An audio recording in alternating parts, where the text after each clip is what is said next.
Bora mergulhar de cabeça numa questão que é simplesmente gigantesca, proposta por um dos maiores pensadores da história.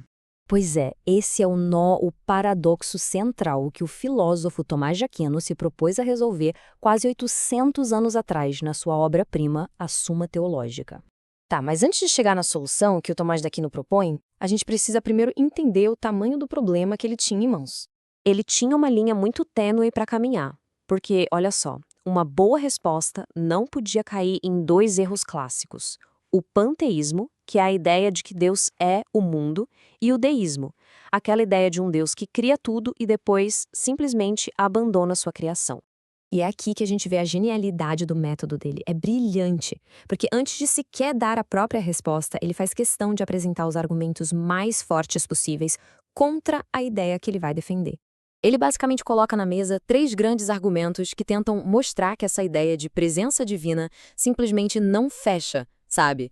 A primeira objeção é assim: se Deus está presente por essência, então ele teria que ser tipo um ingrediente das coisas.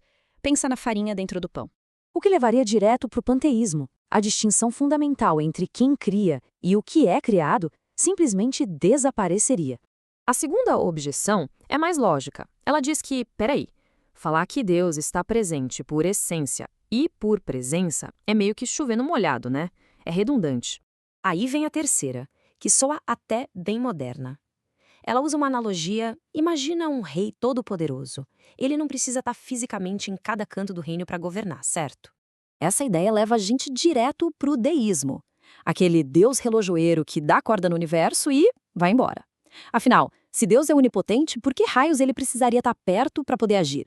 Ok, com as objeções bem claras na mesa, Tomás de Aquino finalmente puxa a carta na manga, o conceito-chave que vai destravar tudo isso. E o ponto central aqui é uma distinção muito importante que ele faz entre dois tipos de causa. E isso muda tudo. A sacada do Tomás de Aquino é que as coisas criadas não têm o que a gente poderia chamar de inércia existencial. Elas precisam de uma causa constante só para continuar existindo. Pensa num músico tocando uma melodia. Se ele para de tocar, a música acaba na hora. É a mesma lógica. E é a partir desse conceito que ele desenvolve aquela famosa explicação dos três modos da presença divina.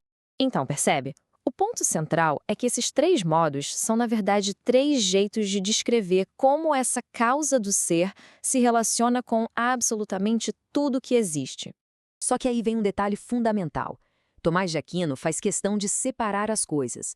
Essa presença universal é uma coisa, mas a presença especial da graça, aquela que os fiéis buscam, é outra bem diferente.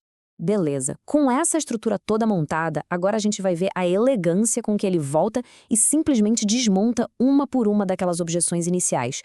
Vamos começar com aquele problema do panteísmo. A resposta dele é um não bem claro. Ele explica que estar presente por essência não significa ser um ingrediente da criatura, mas sim que a própria essência de Deus é a causa imediata dela existir. É a mão do oleiro que está sempre no barro, mas a mão não é o barro. Agora vamos para a objeção mais forte, aquela do Deus distante. E aqui a resposta dele é genial. Ele vira o argumento de cabeça para baixo. Ele diz que, na verdade, precisar agir à distância, como o rei que manda um mensageiro, é um sinal de limitação, não de poder. O rei faz isso porque ele não consegue estar em todos os lugares ao mesmo tempo. Então, ser onipotente de verdade não é ficar manipulando as coisas de longe. É ser a fonte, a causa imediata da realidade de tudo, em todo lugar o tempo todo.